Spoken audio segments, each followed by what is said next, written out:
The studio was filled with the rich scent of roses, mixed with the heavy fragrance of lilacs and the delicate perfume of pink flowering thorns drifting in from the garden. Lord Henry Wotton lay on a divan, smoking numerous cigarettes, surrounded by the visual splendor of honey-colored laburnum blossoms and the fluttering shadows of birds on silk curtains, which reminded him of Japanese art. The bees buzzing and the distant roar of London added to the oppressive stillness. In the center of the room stood a full-length portrait of a remarkably handsome young man, painted by the artist Basil Hallward, who had mysteriously disappeared years earlier. As Basil admired his work, a smile briefly crossed his face before he abruptly closed his eyes, as if trying to capture a fleeting dream. It is your best work, Basil. The best thing you have ever done. You must certainly send it next year to the Grosvenor. The Academy is too large and too vulgar. The Grosvenor is the only place. I don't think I will send it anywhere, he answered, tossing his head back in that odd way that used to make his friends laugh at him at Oxford. No, I won't send it anywhere. Lord Henry elevated his eyebrows and looked at him in amazement through the thin blue wreaths of smoke that curled up in such fanciful whorls from his heavy opium-tainted cigarette. Not send it anywhere? My dear fellow, why? Have you any reason? What odd chaps you painters are. You do anything in the world to gain a reputation. As soon as you have one, you seem to want to throw it away. It is silly of you, for there is only one thing in the world worse than being talked about, and that is not being talked about. A portrait like this would set you far above all the young men in England, and make the old men quite jealous, if old men are ever capable of any emotion. I know you will laugh at me, but I really can't exhibit it.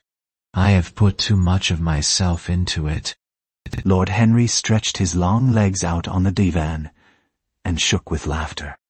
Yes, I knew you would laugh. But it is quite true all the same. Too much of yourself in it. Upon my word, Basil, I didn't know you were so vain.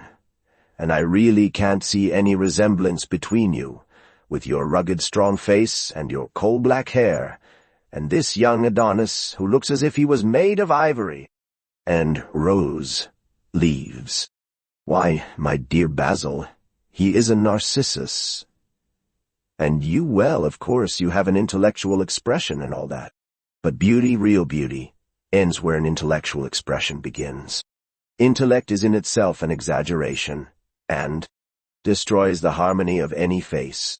The moment one sits down to think, one becomes all nose, or all forehead, or something horrid. Look at the successful men in any of the learned professions. How perfectly hideous they are. Except, of course, in the church. But then in the church they don't think. A bishop keeps on saying at the age of 80 what he was told to say when he was a boy of 18, and consequently he always looks absolutely delightful. Your mysterious young friend, whose name you have never told me, but whose picture really fascinates me, never thinks. I feel quite sure of that. He is a brainless, beautiful thing, who should be always here in winter when we have no flowers to look at, and always here in summer when we want something to chill our intelligence. Don't flatter yourself, Basil. You are not in the least like him. You don't understand me, Harry. Of course I am not like him. I know that perfectly well. Indeed, I should be sorry to look like him. You shrug your shoulders? I am telling you the truth. There is a fatality about all physical and intellectual distinction, the sort of fatality that seems to dog through history the faltering steps of kings. It is better not to be different from one's fellows. The ugly and the stupid have the best of it in this world. They can sit quietly and gape at the line or dude. Play. We'll see 'em. If they know nothing of victory, they are at least spared the knowledge of defeat. They live as we all should live, undisturbed, indifferent, and without disquiet. They neither bring ruin upon others, nor ever receive it from alien hands. Your rank and wealth, Harry. My brains, such as they are my fame, whatever it may be worth. Dorian Gray's good looks. We will all suffer for what the gods have given us. Suffer terribly. Dorian Gray.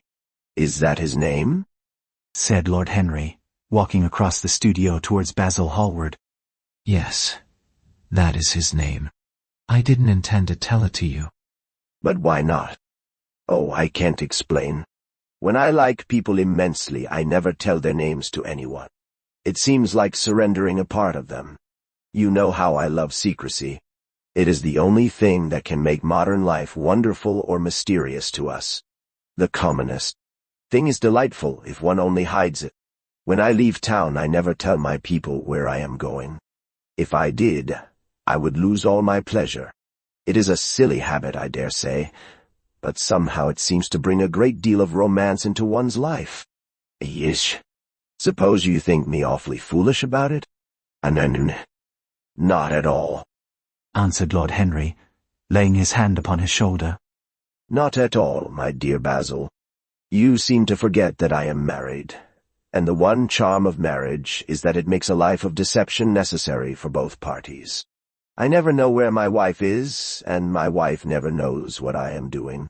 When we meet, we do meet occasionally. When we dine out together, or go down to the Duke, we tell each other the most absurd stories with the most serious faces.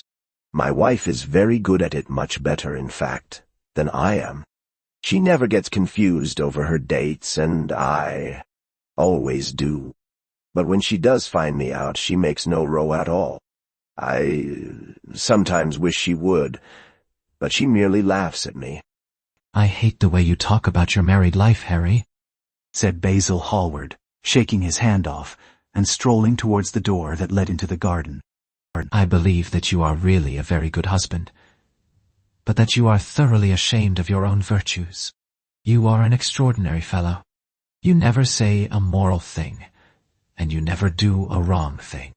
Your cynicism is simply a pose. I being natural is simply a pose, and the most irritating pose I know. Ah! cried Lord Henry, laughing. And the two young men went out into the garden together, and for a time they did not speak. After a long pause, Lord Henry pulled out his watch. I am afraid I must be going, Basil.